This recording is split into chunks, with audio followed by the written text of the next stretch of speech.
Hi, my name is Riley Brunia. I am a student at Grand Canyon University in the College of Education studying educational studies. And this is my video reflection for week 8's assignment Unity and Diversity, the Toolkit for Bridging Gaps. I grew up with my mother and father in my early childhood.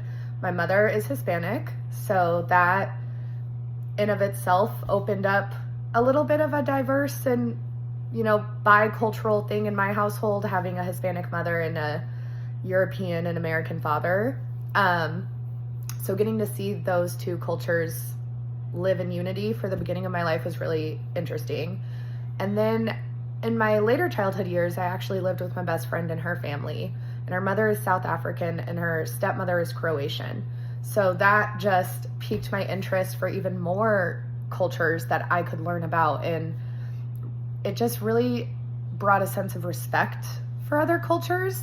I also grew up with a brother with learning disabilities. And so seeing the diversity and the need for adaptation and lessons that he was not given and needed really sparked my fire to want to create a change in the educational system.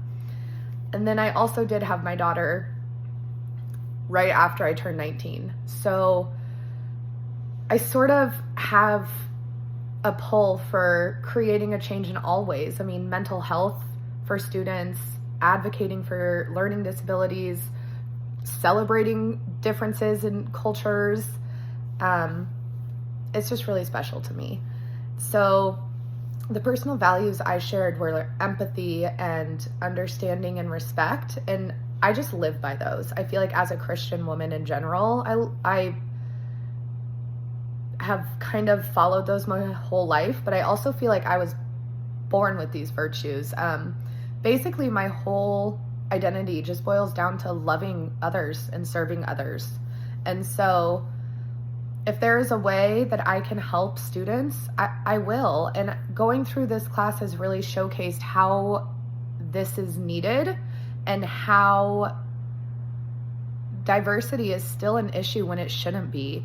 And the need for advocacy and the need for teachers and educators who are informed and educated and care enough to continue to educate themselves on how to be better. That is what this educational system in the country needs. And I think throughout this class and developing this toolkit, it just really brought up a lot of emotions for me, and the fact that we've come so far, but yet it's not far enough. And I feel like as humans, we need to do better. I made my toolkit feel like a safe and inclusive, easy to follow and understand resource that anyone, teachers, parents, community members, can use to foster a sense of inclusion. It doesn't just have to apply to a classroom. It can apply to any setting. I really tried to make a general overview specifically for a classroom, but that could translate to any situation in a community that promotes a safe, multicultural, inclusive environment for all types of people in all walks of life and all cultures, all colors, all shapes, all sizes. I also picked calming color schemes, and I formatted my toolkit in a way that is easy to follow, easy to understand, and makes sense. Thank you so much.